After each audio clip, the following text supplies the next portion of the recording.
નમસ્કાર મિત્રો, ચૂંટણીના ચોરાયાને લઈને આજે ટુડે થરાદ પહોંચ્યું છે આસોદર તાલુકા પંચાયત સીટ અને જેતળા જિલ્લા પંચાયત સીટના કવરેજ માટે અહીંયા ગ્રાઉન્ડ ઝીરો રિપોર્ટિંગ પર છીએ આપણે, અને આપણી સાથે અહીંયા ગામના લોકો જોડાયા છે. આપણે એમના જોડે ચર્ચા કરીશું કે શું માહોલ ચાલે. અત્યારે ચૂંટણી છે, શું કહેશો, શું માહોલ ચાલે તમારા વિસ્તારમાં? કેમ કે અહીંયા લોકો મતદાન કરવા માટે ઉત્સાહિત છે, પણ હજી એમને બોલવા માટે પણ ક્યાંક અગવડતા રહે છે, પણ મતદાન માટે ઉત્સાહ એમનો એટલો જ છે. શું કહેશો, અત્યારે ચૂંટણીનો માહોલ છે? ચૂંટણીનો માહોલ બહુ જોરદાર ચાલે છે અને ભાજપની વાવથરા જિલ્લાની અંદર તમામ સીટો જીતે. અમે અમારી સીટ બહુ મોટી લીડથી જીતવાના છીએ અને સૌ લોકો ભાજપની સાથે. ભાજપે ઘણા બધા વિકાસ કામો કર્યા છે અને બધી રીતે પાણીથી લઈને વીજળીની વ્યવસ્થા, પછી અહીંયા જ્યારે કોઈ હોનારત થાય ત્યારે પણ સરકાર બહુ મોટી સહાય આપે. ગામના વિકાસ માટે પણ ઘણી બધી ગ્રાન્ટો ભાજપ આપે છે, એટલે અમે સૌ ભાજપની સાથે છીએ. જેમ તમે જાણ્યું છે કે અહીંયા વિચારધારા પ્રમાણે અને વિકાસના જે કામો છે એ ભાજપ દ્વારા વધારે થયા છે, એટલે ભાજપને વોટ આપવા માટે ઉત્સાહિત દેખાઈ રહ્યા છે. અન્ય કાકા આપણી સાથે જોડાયા છે. શું કહેશો તમે અત્યારે ચૂંટણીમાં? ચૂંટણી વિશે તો ભાજપ પણ સારું કરે છે. ભાજપનો મૂળ વિકાસ એ કર્યો. આ ઉદ્રમાને 2-3 તળાવ ભરેલા હતા અને એને કે શિયાળું કે આપણે બરાબર પાક બગડ્યો હતો તો એમાં 40,000 રૂપિયા સહાય પણ આલી હતી અને રોડ રસ્તાનો કામ પ્રચારો ચાલ્યો હતો. એટલે ભાજપનો વિકાસ તો આગળ થયો હતો. ત્યાં રોડ રસ્તા અને પાણીને લઈને ક્યાંક ખુશી દેખાઈ રહી છે સરકાર પ્રત્યે.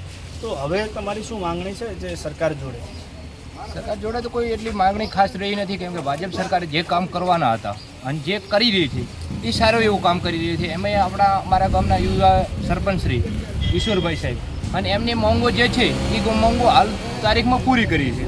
હાલમાં આશોદરથી ખેંગારપુરા રોડ એ 10-15 વર્ષથી જૂનો પડ્યો હતો અને હાલ કામ એનું ચાલુ છે. એટલે ગામની અંદર તળાવનું છે, પાણીનું કામ હોય કે ગમે તે અન્ય કામો હોય એ કામો પણ સારા એવા થઈ રહ્યા છે. અત્યારે અમને જોવું કે અત્યારે જે રોડ રસ્તા છે, જે વર્ષો જૂનો રોડ હતો એ પણ અત્યારે કામ ચાલુ છે અને હજુ પણ વધુ કંઈક કહેવા જઈ રહ્યા છે. અને આશોદરની અંદર એક બીજું અધ્યક્ષ સાહેબે બધું ખાસ ધ્યાન દોરીને આશોદરથી ગણતા અને આશોદરથી મડાલ અને આશોદરથી દેલંગપુર એવા 3 રોડો પણ પાસ કર્યા છે. એટલે આ અધ્યક્ષ સાહેબને ખૂબ ધન્યવાદ છે કે આ ગામની અંદર ખૂબ આપ્યું છે અને હજી પણ આપશે એવી પણ આશાઓ અમારી પાસે છે. ગુજરાત વિધાનસભાના અધ્યક્ષ અને થરાદના ધારાસભ્ય શંકરભાઈ ચૌધરી દ્વારા આસોદર ગામને રોડ રસ્તાઓની બહુ સારી એવી સહાય મળી છે.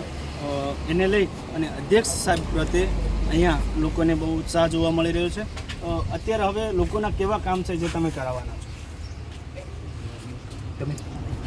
અત્યારે હાલ તો કમ્પ્લીટ તળાવો બીજા પાણીના ભરાઈ ગયેલા છે અને બીજો તો વિકાસ ભાજપનો તો ઘણો જ છે. કોઈ તકલીફ તો છે નહીં હાલ, બરાબર. અને બીજું તો સરકાર બહુ ઉપર સારી છે, નરેન્દ્ર મોદીનું કામ પણ સારું છે, એટલે બહુ કોઈ બીજી કોઈ સરકારોની કોઈ જરૂર નથી. આપણે ચાલુ સરકાર છે સારી. અહીંયા એવું કહેવાનું થાય છે કે ચાલુ સરકાર છે એ ખૂબ સારી છે અને ખૂબ સારા એવા કાર્યો ચાલુ સરકાર દ્વારા પણ કરવામાં આવી રહ્યા છે. એટલે લાગણી ત્યાં બધી તરફથી અહીંયા દેખાઈ આવે છે. કાકા, તમે શું કહેશો? હવે અમે પાણી જોતું હતું, પાણી શંકરભાઈ સાહેબ ખૂબ આપ્યો છે, પછી પાણી અમારે ખેડૂત છે. તો જે પ્રમાણે તમે જોયું, આ આસોદર તાલુકા પંચાયત સીટ વિસ્તાર છે અને મારી પાછળ જે દેખાઈ રહ્યા છે લોકો એ અહીંયાના આસોદર તાલુકા પંચાયત સીટ વિસ્તારના છે.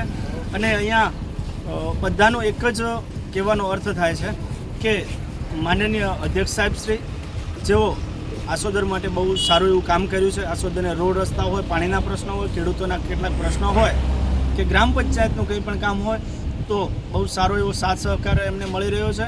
એટલે અહીંયાથી એ લોકો લીડ તો ભાજપને જ આપવા જઈ રહ્યા છે. રાજેશ જોશી સાથે ટુડે થરાદ.